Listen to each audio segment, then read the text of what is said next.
Ang pamilya ng Calderon. Ang ilaw ng kanilang tahanan ay si Regina at ang kanyang anak ay sina Aida at Fred. At ang pangalan na anak ay si Tony. Dahil sa pagkamatay ng kanilang padre de pamilya ay sumama sa kanila ang kapatid ang matandang dalaga na si Ana. Sabado ng gabi, nang ginabi sa pag-uwi si Aida. Ako, tangin lang mo Habang siya'y naglalakad, hindi niya napansin ang isang lalaki na sa puta. Pakinggan mo. Ang kanyang paglakad, napansin niya ang pagsulot sa kanya ng lalaki. Tinanong niya ito kung bakit. Ala-alang iya.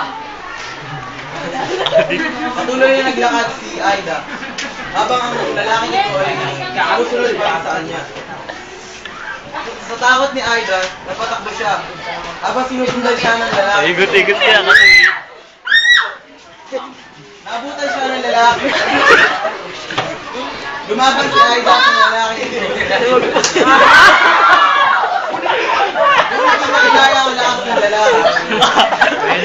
Nanginigatan ako. Lumalaban!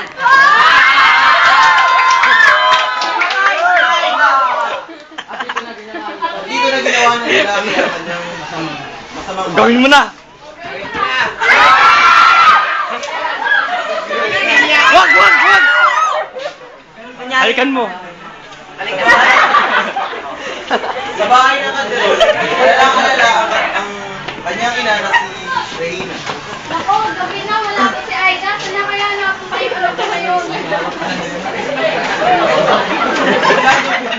Biglang dumating si Aida sa kabilang bahay. Gusto niyo dito, mga yung okay na. Regina, saan ka galing?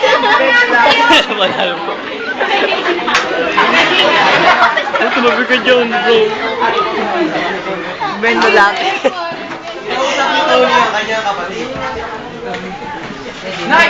Nay! Asan po si... Asan po si Aida? Nasa kinasilid, parang Lalaki mo, ano? Parang yung dolo eh. Aida! Ano nangyari sa'yo? Ginagawa sa inyo yan! Ang laki mo ginawa sa inyo. Aida. Okay na lang. Okay na lang ba? Binasa ka, Nino! Ako! Asan kayo? Anak ng mayor! Galit na galit ako.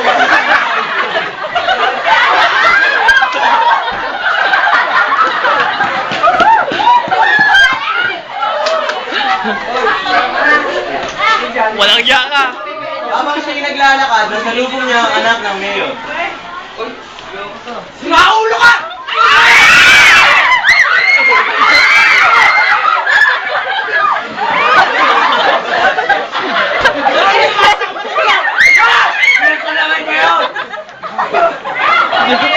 Bak!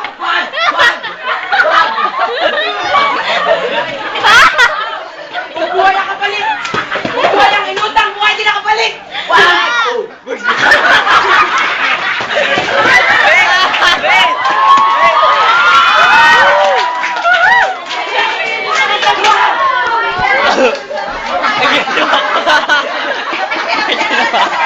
Ay, tinawakan. Guys!